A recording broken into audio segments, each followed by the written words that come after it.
Welcome back to our discussion on the ninth edition of MLA Handbook. In this session, we are going to discuss the fifth chapter, continuation with the 14th subchapter, that is discussing pseudonyms and name changes. So, pseudonym, uh, we know this assumed name, some other names, sometimes more famous than, especially in the case of writers and other artists. Sometimes pseudonyms are we are more familiar with certain persons and their pseudonyms. So in that case, we cannot avoid. Otherwise, there is no question when there is a name, an authentic name, a recordical name for a person, why does her or his pseudonym matter? But in the case of writing, some of the writers, we have well known writers who are more known in their pseudonyms with their pseudonyms than in their real names, in their recordical names. We are familiar with, and then we will understand the relevance of such a discussion. So let us have a look at this. First of all, authors may write and publish under different names. We have already told it. So here, adopting pseudonyms and changing their names. It's not a very uncommon for them to use their pseudonyms even in their published works.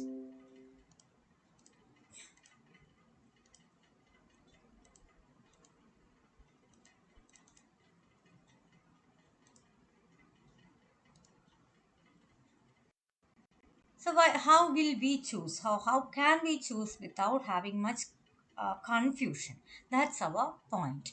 Here, consider whether it is useful for you, reader, to know that works published under different names are by the same person, and to use a well-known form of an author's name for easy recognition. Actually, if it is found, if it is clear, sure for you that this well-known form of this author's name may be easy for anyone, any reader to recognize, to understand, then you can choose that name itself.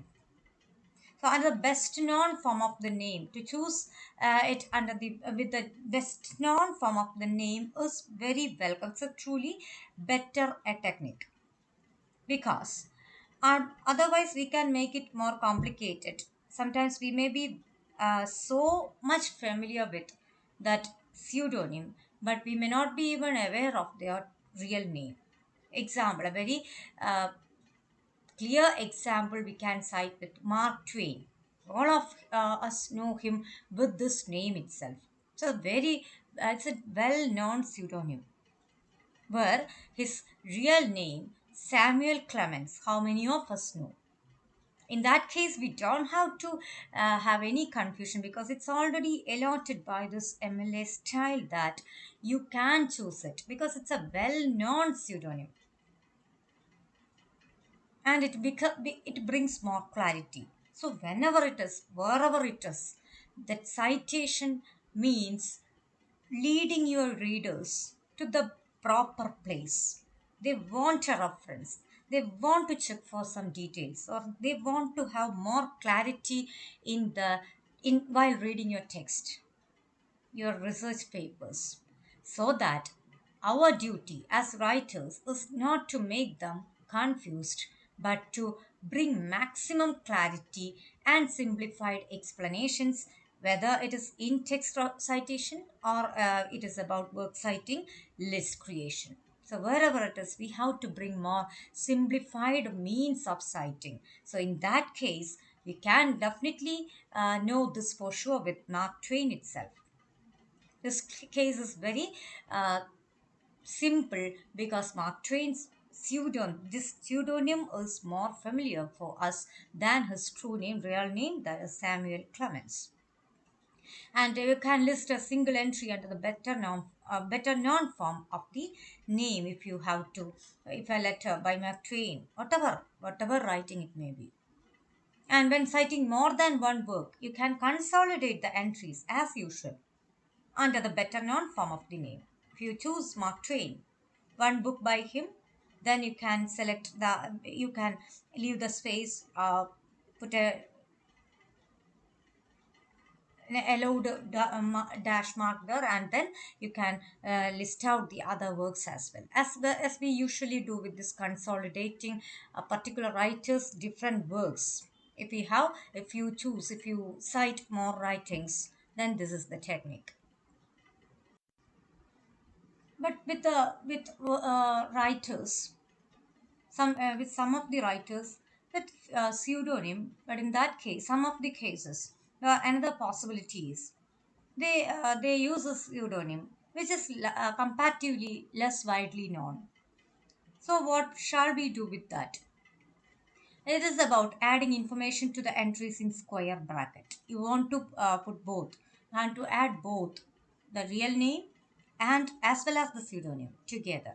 But in that case, you can mark down the one part to be a pseudonym or a published as. You have to give it as published as in italics. That's one of the techniques. We can see two different possibilities. In this case, Batchman, Richard, Stephen King. Stephen King is more known, and that's his true name. And the other one is his pseudonym or working name. So, what is the possibility there? And again, one more example you can see here: C.S. Lewis, but Clark N.W. Clark. So, Clark, comma N.W. Then you put the other one in bracket. Here, C.S. Lewis is more known a name, and that's his real name. So that you put the author in the author element, you can put annotate the entry using square bracket, so that you would like to mark that pseudonym as or you want to bring attention of your readers towards the real name of the author. Sometimes the readers may be familiar with the real name only because it's a comparatively less widely known pseudonym. Definitely Stephen King is more known a name for me, and C.S. Lewis too. And again, their pseudonyms are not that widely popular as we come with or do with this Mark Twain or someone. So in that case, another possibility, if you elect to list the work under the person's better known real name, provide the pseudonym in square bracket. Because sometimes the book you refer may be giving the pseudonym. And then the other possibility is the second option is to give the real name King, comma Stephen, because it's Stephen King. You have to reverse as usual. Then in the bracket, you have to give it as published as Richard Bachman. The possibility that this situation occurs when the text that you refer gives this name, gives the author's name as Richard Bachman, maybe. Or sometimes you have to give it as an additional element. In both cases, you can do this, but this is a possibility, like published as Richard Bachman. But you are more familiar with Stephen King as the name. It's a real name. And again, C.S. Lewis. You know it well, and you are more familiar with the name, and you assume your readers also to have the same confusion unless and until you give it there. You specify it there. So these two techniques can be adopted to avoid such a confusion in your citation work.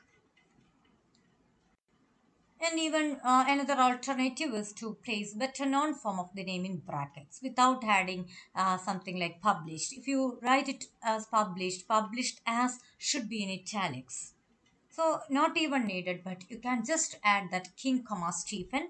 That means okay, on the text that you refer, it may be written as Richard Bachman, but you would like to provide his real name, which is more well known there, so that you add it and it's supplemented by you. Because that means the long walk by the publisher Signet published in 1979 maybe might have given that particular name, the pseudonym Richard Bachman, on its cover page. But you don't have to bring that confusion any longer, so you just give it to be King Stephen King, as reversed in the real order.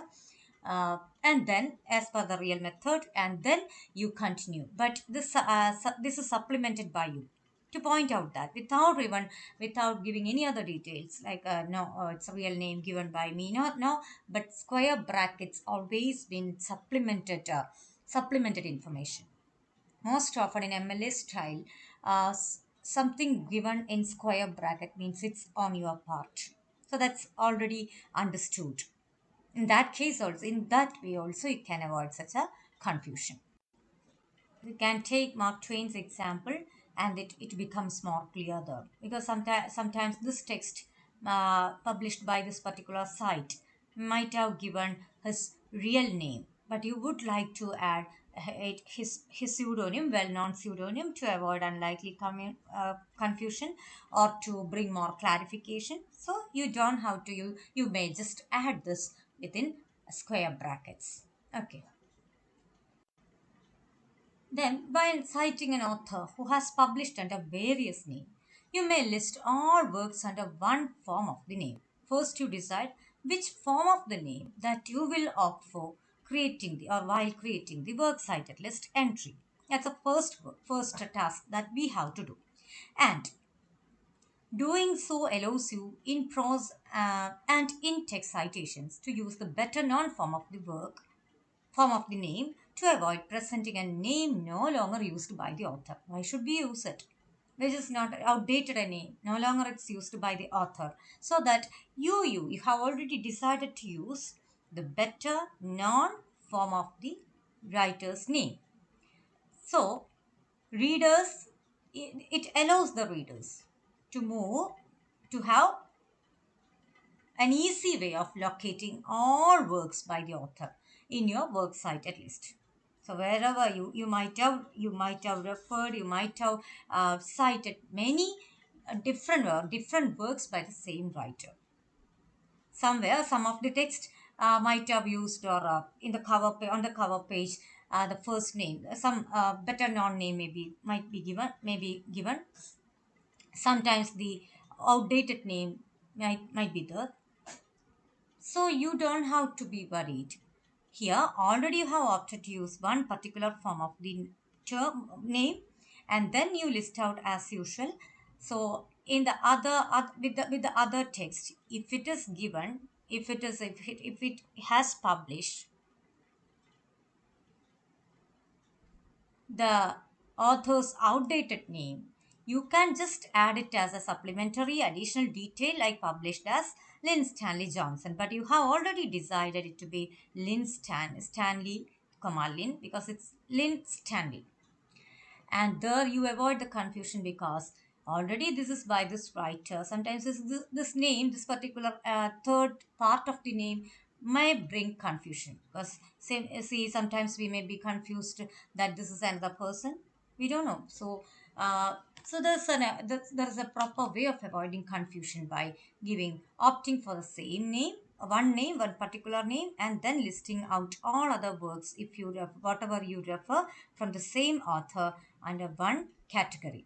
Then see with this person, Vivian Rennie Vivian, you reverse the name, but in the case of the first book, this person has published under this name, Paul Reversley.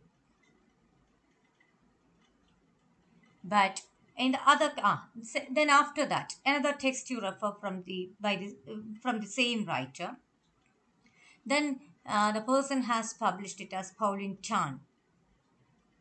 But in the third case, you don't have confusion because already the same this is under the same name, Vivian,